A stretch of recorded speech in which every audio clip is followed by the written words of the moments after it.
अस्सलाम वालेकुम बच्चों, ये छोटी सी एक वीडियो बना रहा हूँ। एक क्वेरी आई थी और एक बच्चे का सवाल ये था कि सर डेटर इन डेज में डेटर इन टाइम्स में क्या फ़र्क है। इसी तरह से स्टॉक डेज और स्टॉक टाइम्स में क्या फ़र्क होता है और credited days and credited times में क्या फ़र्क होता है। तो हम debtor days and debtor times का फ़र्क समझ लेते हैं। वही प्रिंसिपल वही logic credited days credited times पर और स्टॉक डेज और स्टॉक टाइम्स पर अप्लाई होगी। इसको समझने के लिए पहले ये देख लें कि मैंने यहाँ पर एक क्वेरी लिख ली है, difference between debtor in days and debtor in times. ये मैं समझाना चाह रहा हूँ।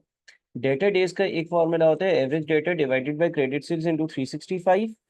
360 भी हो सकता है और 365 भी हो सकता है, सवाल पर डिपेंड करता है। मैंने 360 ले लिया, ठीक है। सवाल के एंड में लिखा हुआ होगा कि आप एक साल में कितने दिन एज्यूम करो। डेटर इन टाइम्स का फॉर्मूला होता है credit sales divided by average debtors, और डेटर इन टाइम्स का एक और फॉर्मूला होता है 360 डिवाइडेड बाय डेटर डेज। और अगेन वो 360 365 भी हो सकता है।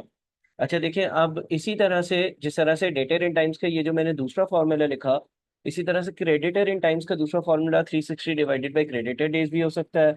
स्टॉक इन टाइम्स का दूसरा formula 360 divided by stock in days भी हो सकता है। बाकी पहले दो फॉर्मूले आपको ऑलरेडी मालूम है। अब लेट से मैंने एग्जांपल में एवरेज डेटर्स ले लिए 90 हैं, क्रेडिट सेल्स जो है वो लेट से 720 है। तो आपके डेटर इन डेज कैसे आएंगे? Average debtors divided by creditor credit sales into 360, ये आ गए 45 डेज। अच्छा सर, 45 डेज का क्या मतलब था? 45 डेज का मतलब था मेरे डेटर्स अराउंड 45 डेज में मुझे पे बैक करते हैं, पेमेंट करते हैं। और 45 डेज में मुझे, मैं जब सेल्स करता हूँ उसके बाद मुझे पैसा आ जाता है। अगर ये ज़्यादा है तो देर से पैसा आ रहा है, कम है तो जल्दी पैसा आ रहा है। और इसकी मुख्तलिफ पॉलिसीज हमने देखी। डेटेड इन टाइम्स को हम कैलकुलेट भी कर लेते हैं। डेटेड इन टाइम्स अगर कैलकुलेट करेंगे तो एक फॉर्मूला है, वो है credit sales divided by average debtors, 720 divided by 90 8 आएगा।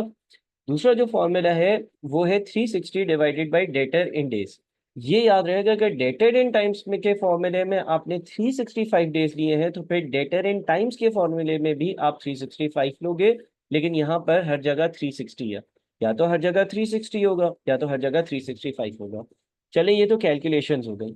अब समझना ये कि ये डेटर इन टाइम्स हमें बताता क्या है। देखिए, अगर ये 8 टाइम्स आ रहा है ना, तो ये सिंपल सिंपल तरीके से ये बता रहा है कि एक ईयर में कितनी बार डेटर इन डेज आएंगे। डेटर डेज यानी कि 45 जो अभी आ रहे हैं ना, वो कितनी बार आएंगे? 45 45 45 45 45 45 45 45 कितने हो गए? आ 1 2 3 4 5 6 7 8। यानी कि वो हमें ये बताता है कि अगर एक साल में 360 डेज है तो 45 डेज कितनी बार आ रहे हैं।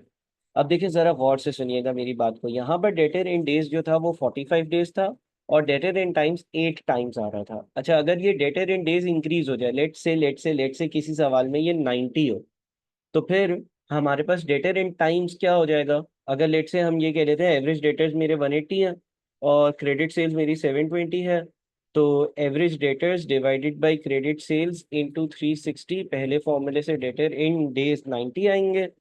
और अगर हम डेटर इन टाइम्स देखें तो credit sales divided by average debtors 4 आ जाएगा, या फिर 360 divided by debtor in days, वो भी 4 आएगा।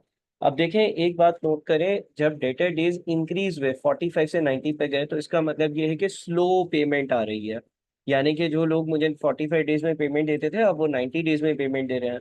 On the other hand, debtor in times कम हो जाने का मतलब ये है कि स्लो पेमेंट आ रही है। कम हो जाने का मतलब, देखिए, डेटर इन डेज ज्यादा हो गए, इसका मतलब स्लो पेमेंट आ रही है। पहले 45 दिन में पेमेंट आती थी, अब 90 डेज में आ रही है। डेटर इन टाइम्स कम हो जाने का, रिड्यूस हो जाने का मतलब ये कि स्लो पेमेंट आ रही है, क्योंकि अब साल में इफेक्टिवली पहले 8 बार अगर वो लोग पेमेंट्स करते थे, तो अब सिर्फ 4 बार पेमेंट्स कर रहे हैं। और अगर मैं एक साल की बात करूंगा तो एक साल में 90 प्लस 90 प्लस 90 प्लस 90 4 बार आएगा। ये बात समझ लें, ठीक है। इसी तरह से स्टॉक डेज और स्टॉक इन टाइम्स या क्रेडिटेड डेज और क्रेडिटेड इन टाइम्स है, बिल्कुल सेम प्रिंसिपल पे है, बिल्कुल सेम प्रिंसिपल पर है। अगर आप ये समझ लेते हैं तो आप वो भी समझ लेते हैं, और इनके फॉर्मूले भी बिल्कुल सेम है। सिर्फ जाहिर सी बातें जो चेंजेस हैं, जिस तरह से डेटर इन डेज के लिए आप average debtors divided by credit sales करते हो, क्रेडिटर इन डेज के लिए क्या करते हो? Average creditors divided by credit purchases. Dated in times के लिए क्रेडिट सेल्स को एवरेज डेटर से डिवाइड करते हो, क्रेडिटर इन डेज के लिए क्या करते हो? क्रेडिट परचेजेस को एवरेज क्रेडिटर से डिवाइड करते हो। डेटर इन टाइम्स के लिए 360 को डेटर डेज से डिवाइड करते हो, क्रेडिटर इन टाइम्स के लिए आप 360 को क्रेडिटर डेज से डिवाइड करते हो, and so on for the stock days. तो सबसे पहले आप इसी वीडियो को 2 बार देखकर और अगर इसको समझ लेते हैं तो आपके लिए उन दोनों में भी आसानी होगी। वीडियो को मुझे शॉर्ट रखना था, इसलिए मैं ज़्यादा डिस्कशन नहीं कर रहा ताकि कम टाइम में आपकी ज़्यादा कवरेज हो। Thank you so much.